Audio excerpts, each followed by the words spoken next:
is not fun? Well, I, Makwana Namreka, is here to show you that maths is just a fun challenge. It is as easy as y equals to mx plus c. And for those of you who didn't know, it is as easy as a straight line. So right now, it is the time for you to grab a paper, a pen, and a calculator and come learn maths with me. Hey guys, welcome back to another episode of Learn Maths with me on a hashtag Maths Tuesday. In today's episode of Learn Maths with me, we are doing addition, subtraction, multiplication, and division of fractions. So in the past 2 weeks, we have been dealing with addition and subtraction of fractions and multiplication and divisions of fractions separately. So in today's video, we are doing where they are combined. So without wasting any time, let's get to answering the questions. So let's get straight into answering letter A. So as you can see, we have learned the property that says when you have a division sign in between, you have to change it into multiplication, meaning that the fraction after the division sign must also tip over, must also be inverted, like it must flip over, must be written upside down. So let's do just that. 5 over 4x plus 12. Then you change the division sign into multiplication, meaning that this fraction will have to be inverted. It must flip upside down.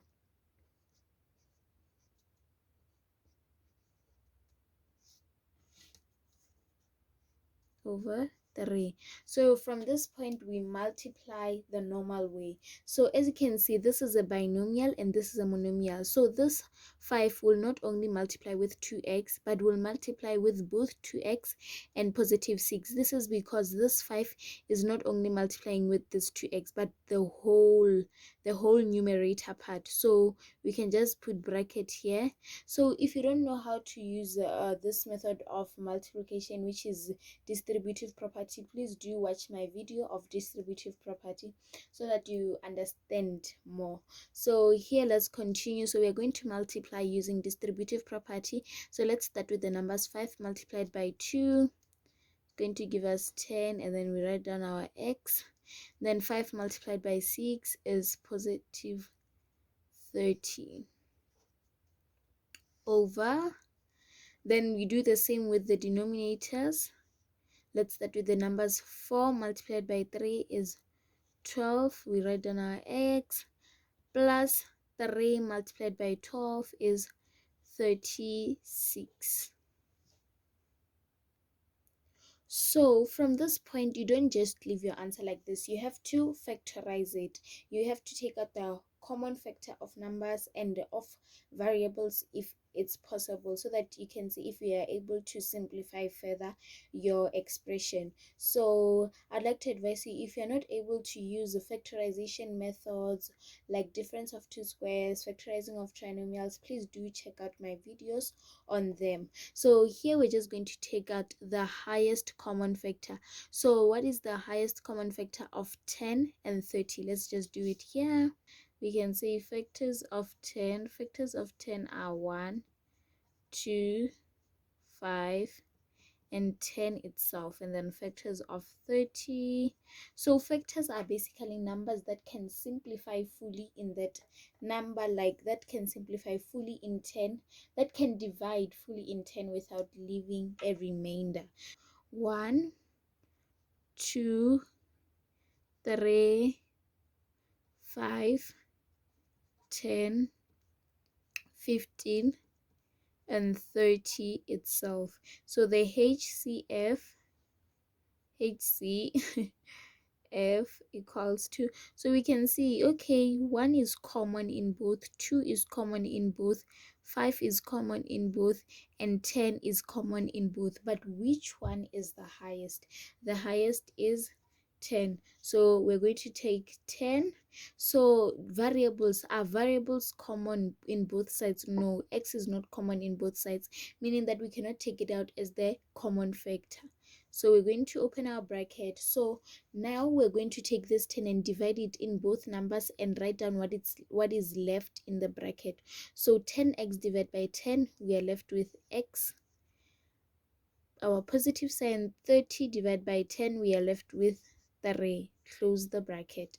So now we are moving on to the denominators. So now here you can just avoid doing the long process by just saying you know that like 12 can divide fully in 36. 36 can be divided fully by 12 without leaving a remainder.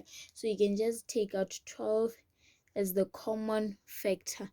You open your bracket as you don't have a common variable. So you're going to say 12x divided by 12.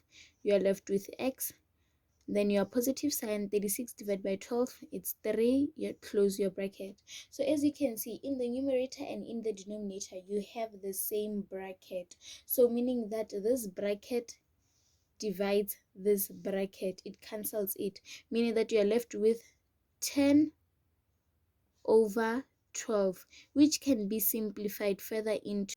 So basically your 10 over 12 answer can be simplified further into 5 over 6. How did you get this? You basically looked for the highest common factor of 10 and 12 and divided the numerator and the denominator by it. So the highest common factor of 10 and 12 is 2. So you basically said 10 divided by 2, which gave you 5. 12 divided by 2, which gave you 6.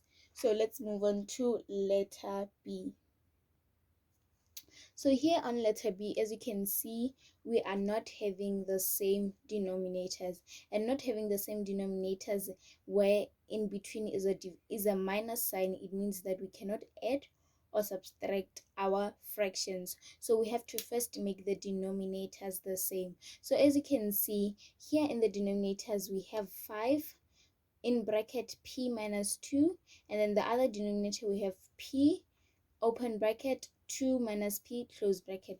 So as you can see, these two denominators, the brackets of the denominators were almost the same. They were almost the same because they both have 2 and p. 2 and p. The difference is the signs of the numbers and the alphabet. This side p is positive and this side p is negative. This side 2 is negative and that side 2 is positive. So we can basically change that and firstly make the brackets the same. So how can we make the brackets the same? So you basically change one bracket to look like the other. In this case, we'll change this one. So basically we're going to write down our first fraction the way it is.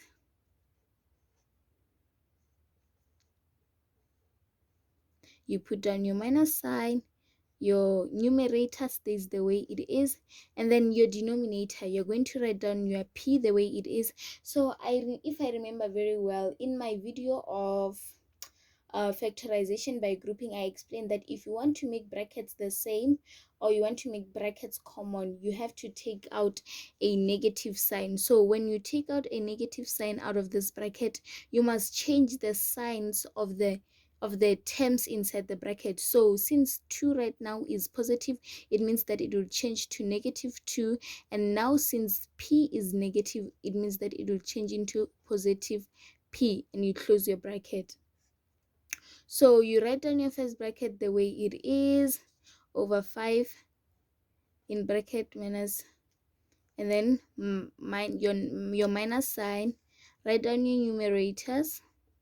And then now, as you can see, these are both outside the bracket, so you can multiply them together. So p multiplied by negative is negative p. So in your bracket, you can just rearrange them the same way as the first bracket. So you can just put positive p first and then your -2 secondly. I really hope that you understand so far. So what we did here is to take out a minus sign out of the bracket. So when you take out a minus sign out of the bracket, you change the signs of the terms inside the bracket. So you change them so that when you distribute this minus sign inside, it takes you back here. So if you say negative times -2, it would lead you to +2.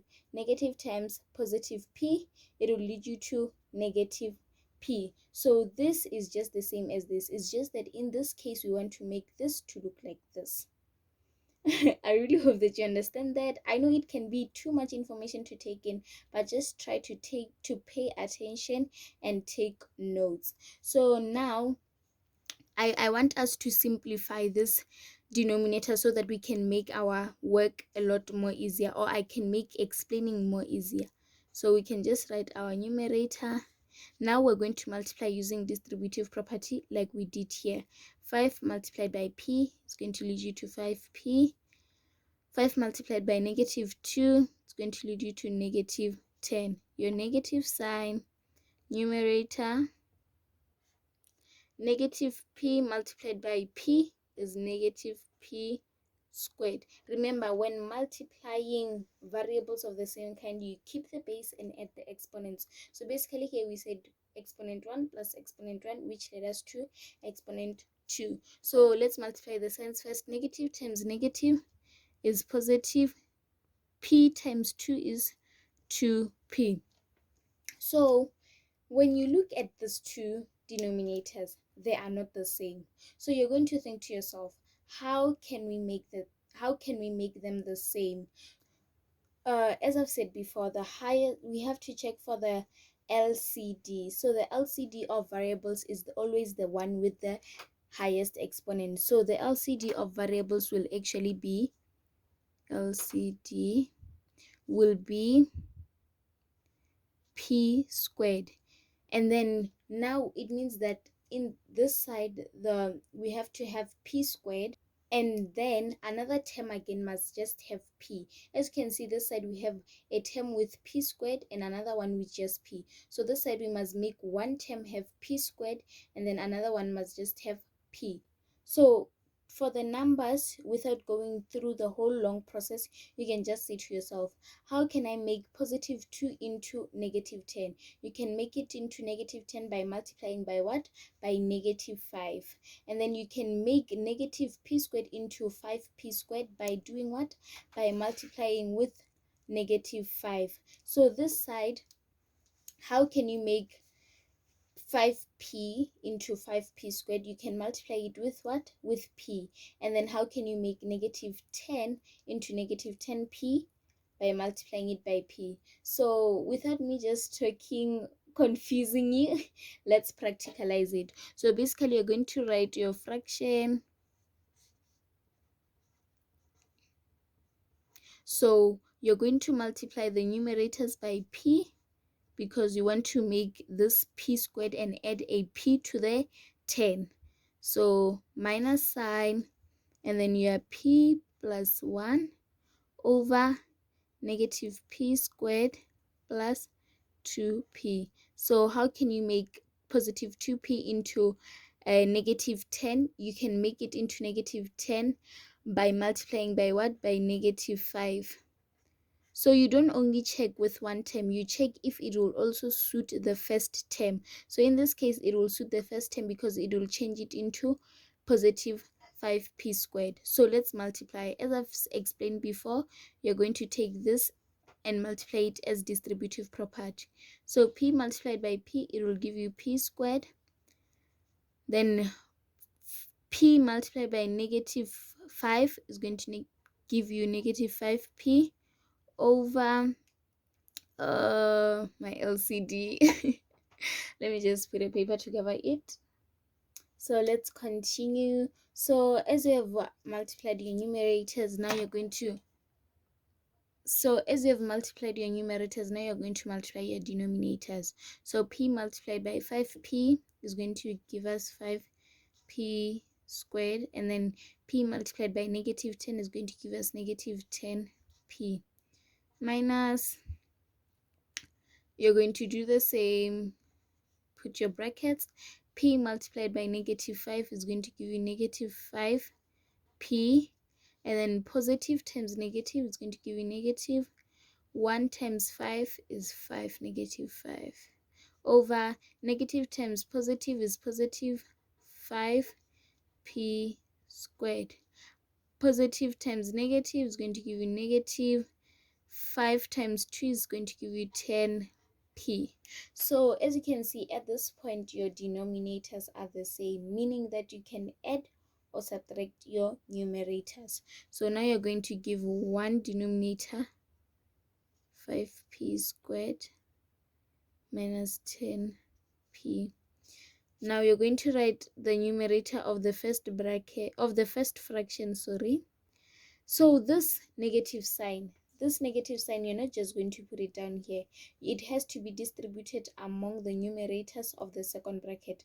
This is because this negative sign is not only for this first term, but it is for the whole numerators. So it must be distributed. It must be distributed amongst these two terms. So negative times negative 5p. So negative times negative is going to give you positive 5p. Negative times negative is going to give you positive 5. So at this point, you're going to simplify. You say division 5p squared minus 10p. And then you write, now you simplify, you add or subtract your like terms. So like terms, you can see them by them having the same variables and the same exponents. So you're going to just write down your your p squared, sorry, because it doesn't have a like term to be added or subtracted to. So we have a 5p and a 5p. So these are like terms because they have the same variables with the same exponents. So negative 5 plus 5 is 0. So you these ones cancel each other, and then you're left with your positive 5. So your answer is going to be p squared plus 5 over 5p squared minus 10. But you can simplify, you can factorize your denominator. You can write your numerator p squared plus 5 over, so you're basically going to take out the highest common factor of numbers and the highest common factors of variables. So as you can see, 5 can divide fully into 10, so 5 can be your highest common factor. And then of variables, if you have common variables, the least exponent is your highest common factor. So which is your least exponent? Is just p to the exponent 1.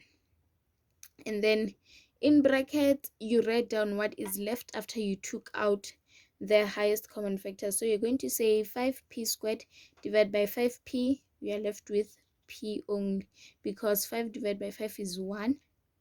And then p squared divided by p leaves you with only 1p.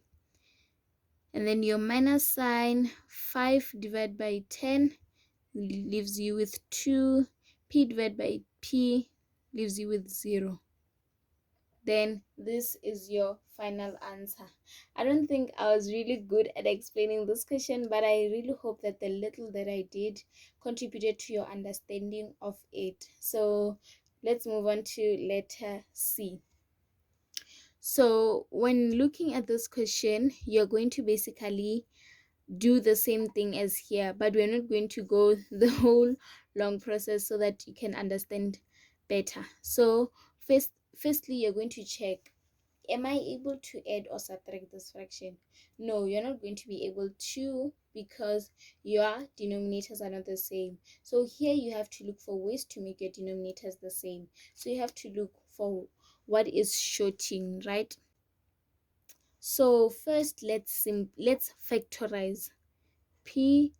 We first factorize where we are able to factorize. So this can be factorized any further. Your negative sign 1 over. So as you can see here, we have a common factor of numbers, which is 4. And then meaning in your bracket, you'll be left with p minus 1. As 4p divided by 4 is p, and then negative 4 divided by 4 is negative 1. So when looking at the denominators now, what is common? What is common is the bracket or the term p minus 1. So you have to look the side, what is left to have the same denominator as this one. You are left with only 4. You have to have 4 to have the same denominator as that side. So you're going to multiply with 4. P over p minus 1 multiplied by 4 over 4 minus 1 over 4 p minus 1. So multiply the numerators for p. So this one you can just leave it like this as the same as that one.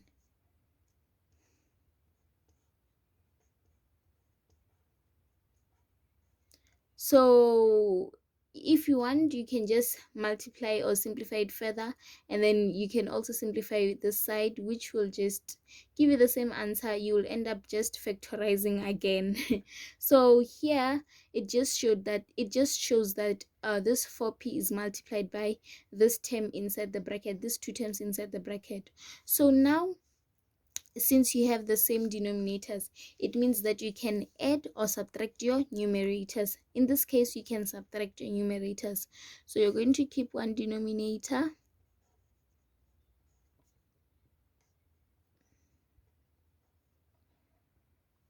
and this is your final answer, you guys. Your final answer will be 4p minus 1 over 4 in brackets p minus 1. So you cannot cancel you cannot cancel this 4 and say it's dividing this 4, because you cannot cancel over a minus or a plus sign. So yeah, and that is the end of the video, you guys. I really hope that you found it helpful, and that you subscribe, like, share, and comment.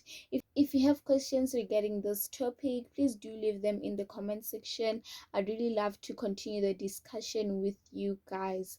Yes, you guys, it is the end of the video now. Until the next one, bye. If you enjoyed this video, please give it a thumbs up and tell me in the comment sections which topic you'd like me to cover. And remember, I do not promise to know everything, but I do promise to share and help where I can.